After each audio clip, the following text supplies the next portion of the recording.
চাপৰ আৰক্ষী থানাত ভোগালী বিহু উদযাপন কৰ্মব্যস্ততাৰ মাজতো বাপুতি সাহোন বিহুতি আৰক্ষী থানাত উদযাপন কৰিলে চাপৰ আৰক্ষীয়ে বিহুৰ দিনা আপোন ঘৰখনত উপস্থিত থাকিব নোৱাৰিলেও পৰম্পৰা ৰক্ষা কৰাৰ চেষ্টা চাপৰ আৰক্ষীৰ ভোগালীৰ উৰুকাৰ নিশা পৰম্পৰা ৰক্ষা কৰি চাপৰ আৰক্ষী থানাত কৰ্মৰত আৰক্ষী বিষয়াসকলে লগে ভাগে এসাঁজ খাই ৰাতিপুৱাৰ ৰীতি নীতিৰে পুৱা অগ্নি দেৱতাক সাক্ষী কৰি মেজি জ্বলোৱাৰ ব্যৱস্থা কৰে আৰক্ষীত কৰ্মৰত হৈ থকাৰ বাবে বাপুতি সাহোন ভোগালীৰ বিহুৰ দিনা ঘৰলৈ যাব নোৱাৰিলেও বিহুতি আৰক্ষী থানাতে এনেদৰে উদযাপন কৰে চাপৰ পৰা আলী আকবৰ ৰিপৰ্ট অৰুণোদয় অসম সকলোকে প্ৰথমতে আমি চাপৰ আৰক্ষীৰ ফালৰ পৰা অসমবাসী ৰাইজক ভোগালী বিহুৰ শুভেচ্ছা জ্ঞাপন কৰিছোঁ লগতে আমি যিহেতু কৰ্মতে ব্যস্ত থাকোঁ কামতে ব্যস্ত থাকোঁ বিহু বুলি আমাৰতো ছুটি নাই তো গতিকে আমি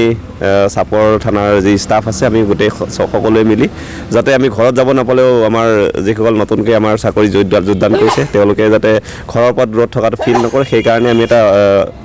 ইনিচিয়েটিভ লৈ ৰাতি আমি উৰুকাৰ ভোজটোৰ আয়োজন কৰিলোঁ আৰু এতিয়া আমি যেনেকৈ আমি মেজি জ্বলাব লাগে এটা মেজি আমি এতিয়া বৰ্তমান আমাৰ যি ঘাই মেজি আজি জ্বলোৱা হ'ল আৰু সকলোকে বিহুৰ শুভেচ্ছা দিছোঁ